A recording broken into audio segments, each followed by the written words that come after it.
नमस्कार और स्वागत है एक बार फिर से आप सभी का आईएएस पॉइंट के यूट्यूब चैनल पे। और आज हम सभी 19 जुलाई 2020 के द हिंदू न्यूज़पेपर के कुछ महत्वपूर्ण आर्टिकल जो कि साइंस एंड टेक्नोलॉजी से रिलेटेड होंगे उनका डिस्कशन करेंगे और उनके बारे में एनालिसिस करेंगे। तो आइए देखते हैं पहले आज के उन आर्टिकल को जिन आर्टिकल पर हमें चर्चा करनी है और उनकी एनालिसिस करनी है। तो आज के हमारे आर्टिकल जो कि हमें आज द हिंदू से रिलेटेड आज के एनालिसिस सेशन में डिस्कस करना है, उनमें जो भी हमारे टॉपिक्स होंगे उनको पहले देखते हैं। तो जो जो हमारे आज के पहले आर्टिकल होंगे उनको देखते हैं। आज का जो हमारा पहला आर्टिकल होगा वो होगा warm and close up vertical, second होगा वर्टिकल ट्रांसमिशन और थर्ड होगा vitamin D and its formation. और फाइनली हम सभी द हिंदू से रिलेटेड कुछ महत्वपूर्ण क्वेश्चन को देखेंगे और उसको लिखकर अपने लेखन शैली में एक आमूल परिवर्तन करेंगे, अपनी जो भी राइटिंग स्किल है उसको डेवलप करेंगे। तो ये 3 आर्टिकल पे आज हमें डिस्कशन करना है जो कि साइंस एंड टेक्नोलॉजी के अप्रोच से बहुत ही इंपॉर्टेंट होता है। तो आइए स्टार्ट करते हैं इनके डिस्कशन को, इनसे संबंधित महत्वपूर्ण एस्पेक्ट को समझना शुरू करते हैं। तो जैसा कि आप सभी देख पा रहे होंगे कि जो हमारा आज का पहला आर्टिकल है वो है वार्म क्लोजअप। ये एक मिशन है जो कि नासा और यूरोपीय स्पेस एजेंसी के द्वारा एक मिशन को मतलब कि स्टार्ट किया गया था, जिस मिशन का नाम था the orbiter, solar orbiter mission था। और इस मिशन के अंतर्गत जो सन की है एक बहुत ही मतलब कि करंट भेजी गई, पिक्चर भेजी गई, जिसके अकॉर्डिंग जो सन के जो भी स्थिति, आकार और उसकी जो ऊर्जा है, जो उसका सतही, जो उसका टेम्परेचर, उन सब बातों की गणना के लिए सहायक होगा। तो इस आर्टिकल में क्या कहने का टोटल प्रयास कर रहा है, उन हमें की पॉइंट्स को समझना है। यदि बात करें द सोलर आर्बिटर और सन ऑब्जर्विंग मिशन, सन को ऑब्जर्व करने का ये सोलर आर्बिटर मिशन है। इस मिशन का नाम क्या है? Solar orbiter mission, jointly organised by NASA and ESA, launched in February 2010, February 10 has sent down the first image of sun from a distance of about to half of the earth sun distance. मतलब कि देखिए, इसमें आपको 2 point पहली बार clear होना चाहिए कि the solar orbiter क्या है। तो वो एक मिशन है। वो मिशन किसका है? सन को ऑब्जर्व करने का। सन को पूर्णतः क्या करता है? ऑब्जर्व करता है, सभी एक्टिविटी पर मॉनिटरिंग करता है, उस पर नज़र रखता है। तो द सन आर्बिटर क्या है? वो एक मिशन है जो कि यूरोपीय एजेंसी, यानी कि यूरोपीय एजेंसी ईएसए, यूरोपीय स्पेस एजेंसी ईएसए और नासा के द्वारा 2010 में फरवरी में स्टार्ट किया गया था। इसको लॉन्च किया गया था फरवरी 2010 में। और इसके द्वारा सन पे जो भी एक्टिविटी होती है उन सबको मॉनिटरिंग किया जाता है। तो इसने एक अपनी हाल ही में एक सन की फर्स्ट इमेज भेजी है और इस इमेज के द्वारा हम मतलब बहुत ही क्लोजेस्ट इमेज भेजी है और इस इमेज के द्वारा हम सन को बहुत ही बढ़िया से ऑब्जर्व करते हैं। तो उसको इमेज को देखने के बाद क्या क्या कंक्लूजन निकल के आए हैं, उन्हीं सब बातों की चर्चा इस आर्टिकल के अंतर्गत की गई है। तो कहा जा रहा है कि this is the closest observation of the sun so far and it's so campfire like a structure that could be miniature solar flare. This formation could perhaps explain the sun coronal heating. मतलब कि देखिए, अब यहाँ पे आपको 2-3 word आपको ध्यान रखने होंगे। पहला है सोलर आर्बिटर, क्या है? मिशन है, यूरोपीय स्पेस एजेंसी और नासा का एक ज्वाइंट मिशन है जो सन को ऑब्जर्व करता है।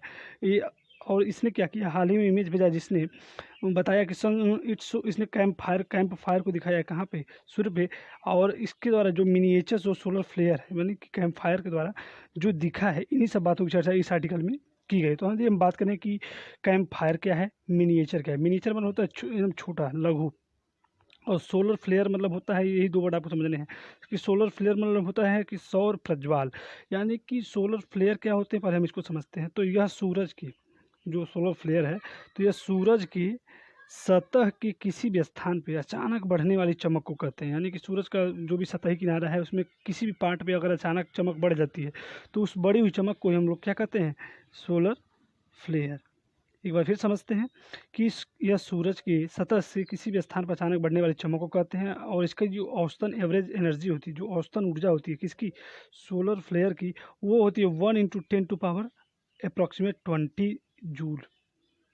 लगभग 10⁻20 जूल इसकी क्या होती है? एनर्जी होती है, जो कि अपने आप में बहुत ही अधिक है। अब कैंप फायर क्या होता है, इसको समझते हैं। कैंप फायर क्या होता है? जैसे आप लोग अक्सर कैंपिंग के दौरान जो फायर जलाई जाती है उसी को हम लोग कैंप फायर कहते हैं। तो उसको क्यों इसके साथ रिलेटेड किया गया है, इस बात को समझते हैं। तो यदि कैंप फायर को अगर हम डिफाइन करें तो वो होता है, a campfire is a fire that कम्साइड that provide light and warmth and the heat for cooking. तो जो भी जैसे कि आप मसाल वसाल देखे होंगे, इसी टाइप को जो सिस्टम होते हैं उसी को हम लोग कैंप फायर कहते हैं। तो बात करें इस मिशन की, तो इसमें जो यूनिक इस मिशन के जो होने की वजह है वो है कि इसका कंप्लीट फोकस जो है सन पे। ये जो सन है द सोलर आर्बिटर जो मिशन है, इसका जो कम्प्लीटली फोकस है वो किस पे है, सन पे है।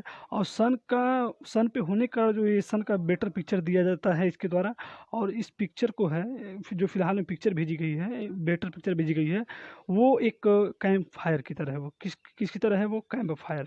तो सन के अंदर जो हम बात करें कैंप फायर के प्रोड्यूस होने की या फिर सोलर फ्लेयर की प्रोड्यूस होने की, तो सन के अंदर जो चार्ज गैसेस पार्ट होते हैं, जो गैसेस के छोटे छोटे पार्ट होते हैं, और जिसके कारण उन गैसों के कारण ही वहाँ पे मैग्नेटिक फील्ड क्रिएट होता है। और उसी कारण अचानक क्या होते हैं, स्थिति परिवर्तन होने के कारण अचानक एक्सप्लोजन होते हैं, सडनली एक्सप्लोजन होते हैं, अचानक विस्फोट होते हैं, और इस विस्फोट की घटना को ही हम लोग सोलर फ्लेयर करते हैं। तो एक बार फिर समझते हैं कि सोलर ऑर्बिटर क्या है। ये एक मिशन है नासा यूरोपीय एजेंसी के द्वारा। और सेकंड पॉइंट, कैंप फायर क्या है। कैंप फायर क्या है कि जैसे कि अगर हम बात करें कि जो भी कैंपिंग, जैसे मसाल हो गया, किसी भी चीज़ की जो हम फायर को यूज़ करते हैं उसी को हम लोग कैंप फायर करते हैं। और सोलर फ्लेयर क्या है, सोलर फ्लेयर सूरज की एक सतह किसी स्थान पर जो चमक बढ़ती है उसी चमक को हम लोग क्या बोलते हैं, सोलर फ्लेयर। यानी कि अगर हम बात करें कि सन के अंदर जो चार्ज गैसेस पार्ट होते हैं जिसके कारण मैग्नेटिक फील्ड क्रिएट होता है और उसी कारण अचानक विस्फोट होते हैं, और इस विस्फोट को ही हम लोग सोलर फ्लेयर कहते हैं। तो आप लोग समझ चुके होंगे इस आर्टिकल से जो भी महत्वपूर्ण की पॉइंट थे हमने आप सभी को डिस्क्राइब कर दिया। तो ये आप तैयार कर सकते हैं, इसको आप लिख सकते हैं। नेक्स्ट आर्टिकल हम देखते हैं। नेक्स्ट आर्टिकल हमारा है study finds evidence of vertical transmission of corona virus across the placenta.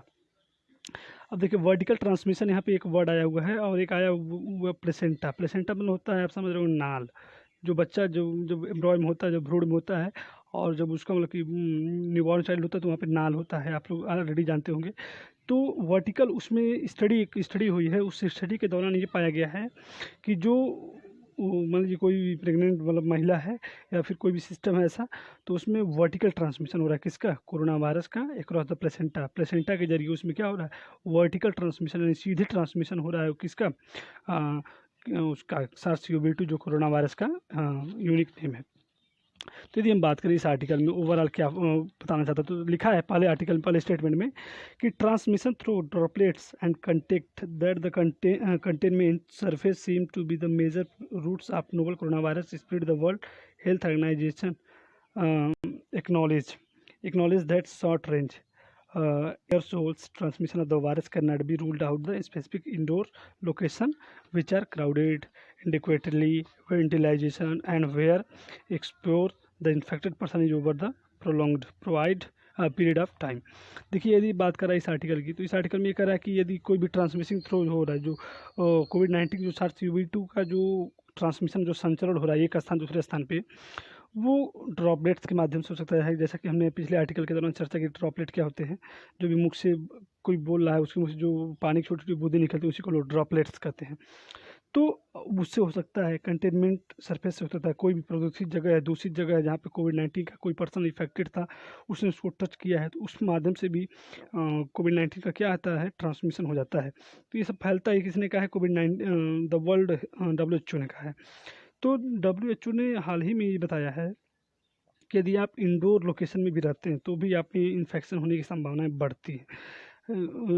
आपके अंदर जो है इन्फेक्शन होने की संभावना बढ़ती है यदि आपका जो इंडोर लोकेशन है किसी मतलब कि क्राउडी एरिया में है, कोई भीड़ भाड़ की जगह में है, आपका घर लोकेशन या जो भी है।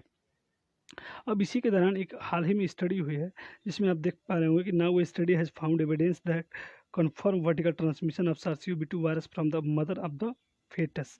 तो मदर्स टू फेटस यानी कि मदर से लेके फेटस में यानी भ्रूण में जो ट्रांसमिशन हो रहा है, ये बात हाल ही में स्टडी के दौरान उभर के सामने आई है। यानी कि इस पूरे आर्टिकल में पूरा ओवरऑल फोकस जो यही कहा जा रहा है कि मदर टू चाइल्ड में भी डायरेक्ट क्या हो रहा है, भ्रूण में ही ट्रांसमिशन हो जा रहा है, वर्टिकल ट्रांसमिशन हो जा रहा है किसका, कोरोना वायरस का। तो इसके लिए भी हमको अलर्ट रहने की ज़रूरत है। तो यदि हम बात करें कि इस आर्टिकल की, तो कहा जा रहा है कि ये एक स्टडी है जो बता रही है कि SARS-CoV-2 का जो वायरस है वो वर्टिकल ट्रांसमिशन के फॉर्म में भी हो रहा है। अर्थात ओवरऑल ये कहा जा रहा है कि जो SARS-CoV-2 का जो ट्रांसमिशन है वो मदर टू फेटस, फेटस मतलब होता है भ्रूण, मदर टू फेटस तक हो रहा है। और इस स्टडी के एविडेंस मतलब कि जिस स्टडी में जो भी एविडेंस मिले, जो भी स्टडी के दौरान जो भी बातें सामने आई, उसमें ये इन्हीं सब बातों को कहा गया कि मदर टू फेटस में इसका ट्रांसमिशन हो रहा है किसका, SARS-CoV-2 का। और यदि बात करें वर्टिकल ट्रांसमिशन की, तो वो क्या होता है उसको समझते हैं। इस वर्ड में हम समझते हैं कि वर्टिकल ट्रांसमिशन क्या होता है। तो वर्टिकल ट्रांसमिशन की बात करें तो यदि कोई भी बैक्टीरिया या वायरस, यदि कोई भी बैक्टीरिया या वायरस मदर, जिसका मतलब मदर टू चाइल्ड में ट्रांसमिशन हो रहा है, इसको ही हम लोग वर्टिकली ट्रांसमिशन करते हैं। मतलब एक बार फिर समझिए कि वर्टिकल ट्रांसमिशन किसे कहते हैं, यदि किसी भी बैक्टीरिया या वायरस, इन दोनों का अगर किसी का भी ट्रांसमिशन मदर टू चाइल्ड में किसी फॉर्म में, या फिर चाइल्ड में हो, या फिर एम्ब्रॉय में हो, या फिर वोम्ब में हो, या प्लेसेंटा के द्वारा हो, मतलब कि मदर टू चाइल्ड में इसका ट्रांसमिशन हो रहा हो, तो इस ट्रांसमिशन को ही हम लोग वर्टिकली ट्रांसमिशन करते हैं। तो इस आर्टिकल में जो भी की पॉइंट थे उसको हमने डिस्कस किया, उसको समझा, और ऑलरेडी जो भी टॉपिक्स थे प्लेसेंटा आप समझ रहे होंगे, वर्टिकल ट्रांसमिशन इसका जो की पॉइंट था उसको हमें समझना था, और क्या क्या काजेज होते हैं SARS-CoV-2 के स्प्रेड होने की, उन सब बातों को हमने समझा। नेक्स्ट आर्टिकल देखते हैं। तो नेक्स्ट आर्टिकल हमारा बेस्ड है विटामिन डी के ऊपर। हम सभी जानते हैं कि एक आर्टिकल बहुत इंपॉर्टेंट आर्टिकल आया हुआ है कि vitamin D is produced when sunlight falls on the skin and triggers a chemical reaction. तो ये एक बेहतरीन आर्टिकल जो कि हमारे साइंस एंड टेक्नोलॉजी के लिए इंपॉर्टेंट हो सकता है और है भी, कि विटामिन डी का फॉर्मेशन क्या है, विटामिन डी किस प्रकार बनता है, इन्हीं सब बातों की चर्चा इस आर्टिकल के अंतर्गत की गई है। तो स्टार्ट करते हैं इसकी स्टडी करना। यदि हम बात करें कि विटामिन डी की, इसकी जो डिफिशियंसी है, इसकी कमी से ही बहुत अनेक प्रकार के रोग होते हैं, और इसका इस वक्त चर्चा में आने का कारण क्या है कि हाल ही में स्टडी हुई है, अब फिलहाल जो भी स्टडी होती है उसमें विटामिन डी को ही, मतलब कि SARS-CoV-2 के होने का जो, अगर कोई भी मतलब सिम्टम्स किसी भी चीज़ के द्वारा देखा जा रहा है तो उसको हाईलाइट कर दिया जा रहा है। यानी कि विटामिन डी को हाईलाइट करने का जो प्रमुख कारण है वो यही है, कि विटामिन डी की कमी से भी कोविड-19 का जो इम्पैक्ट है वो भी बढ़ रहा है। तो इस बात की चर्चा इस आर्टिकल के अंतर्गत की गई है। तो अगर मान लीजिए कोई पर्सन है, उसमें विटामिन डी की क्या है, डिफिशियंसी है, उसमें कमी है, तो अगर उसमें कमी है तो वो भी ज़्यादा इफेक्टेड होगा किससे, SARS-CoV-2 से। यानी कि इस आर्टिकल में मुख्यतः विटामिन डी से संबंधित सभी बातों का जिक्र है और रिलेटेड टू कोविड-19, अर्थात जिसमें भी विटामिन डी की कमी है उसमें भी वो क्या होगा, ज़्यादा इफेक्टेड होगा कोविड-19 से। और जैसा कि हम सभी जानते हैं, देखिए इस आर्टिकल में हमें 2-3 फैक्ट पढ़ने हैं। जैसे कि लिखा है कि vitamin D is known to help in having the right amount of calcium in bones, catalyze the process of protecting cell membrane from damage, preventing the inflammation of tissues, and helping stop tissues from forming fibers and weakening bones from becoming brittle। और भी बहुत सारी बातें इसमें article, जो कि vitamin D की क्या क्या फ़ायदे होते हैं बॉडीज़ में, ऑलरेडी हम लोग बहुत पहले से पढ़ते आए हैं। उसमें भी लिखा हुआ है कि विटामिन डी की जाना जाता है कि इसके लिए हेल्प करता है right amount of calcium in bones, कि हमारी हड्डियों में जो सही मात्रा में जो कैल्शियम का जो अमाउंट हो उसको सुनिश्चित करता है कौन, विटामिन डी।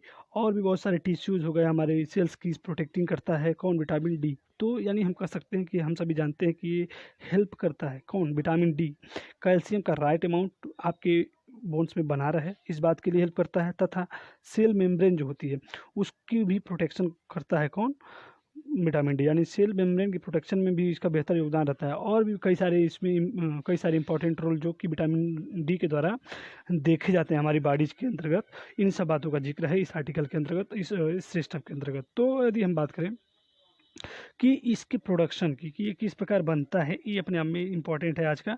तो vitamin D and it's prevalence, कि विटामिन डी बनता कैसे है, उसके बनने का बाद किस किस फॉर्म से, किस किस रिएक्शन के फलस्वरूप ये बन कर रेडी होता है हमारे बॉडी के यूज़ के लिए। तो इन सब बातों की चर्चा इस आर्टिकल में तो लिखा है इस आर्टिकल में, कि यदि हम बात करें इसके बनने की, तो लिखा है कि it is produced when sunlight or artificial particle in ultraviolet region 190 to 400 nanometer wavelength falls on the skin and triggers chemical reaction to cholesterol based molecules and convert into the calcidiol adding an hydroxyl group and also called 25 और भी बहुत सारे इसके नाम लिखे हुए हैं in the kidney।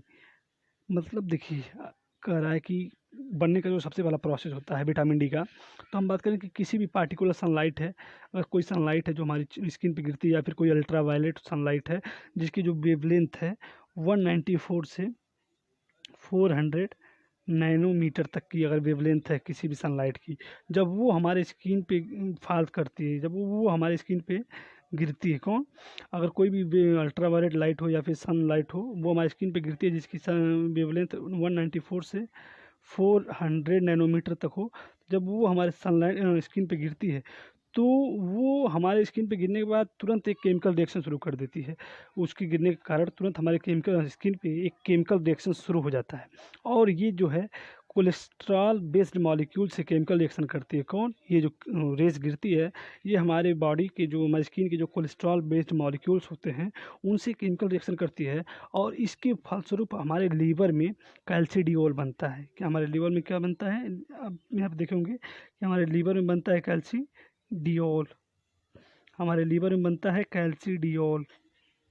यहाँ पे आप सभी देख सकते हैं कि हमारे लीवर में बनता है कैल्सिडियोल, और हमारी किडनी में बनता है कैल्सिट्रियोल। तो ये 2 वर्ड्स आप याद रखिए, जिनको आप तैयार रख सकते हैं। प्रीलिम्स स्पेसिफिक क्वेश्चन है ये। जो क्वेश्चन आपका बेसिकली है वो प्रीलिम्स स्पेसिफिक क्वेश्चन है, तो इसको आप सभी तैयार कर सकते हैं। कि 2 वर्ड यहाँ पे आए हुए हैं कि कैल्सिडियोल, ये कैल्सिडियोल और कैल्सिट्रियोल, तो ये दोनों वर्ड्स हैं।